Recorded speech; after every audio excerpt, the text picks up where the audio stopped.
পরিস্থিতির চক্র তো আমাদের সাথে চলতেই থাকে। আমাদের কখনো মনে হয় যে এসব আমার সাথেই বা কেন ঘটছে, ভাগ্য আমার সাথ দিচ্ছে না, ভাগ্য আমার কোনোদিন সাথই দিল না। এটা আমাদেরকেই ঠিক করতে হবে যে আমরা ভগবান শ্রীকৃষ্ণের মতো সবকিছুকে হাসি মুখে মেনে নিয়ে কি জীবনে এগিয়ে চলবো, নাকি কর্ণের মতো নিয়তিকে দোষ দিয়ে কাঁদতে থাকবো।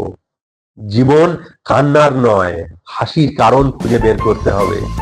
কারণ জীবন তো ভগবানেরও কোনোদিন কোনো সহজ সরল ছিল না।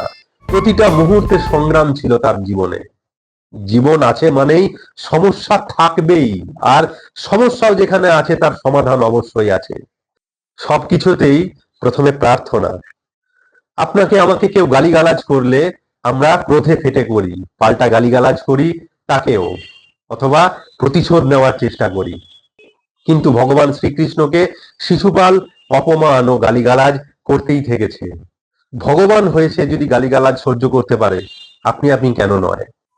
সামর্থ্য থাকা সত্ত্বেও ধৈর্য ধরে থাকার শিক্ষা পাই আমরা ভগবান শ্রীকৃষ্ণের কাছ থেকে।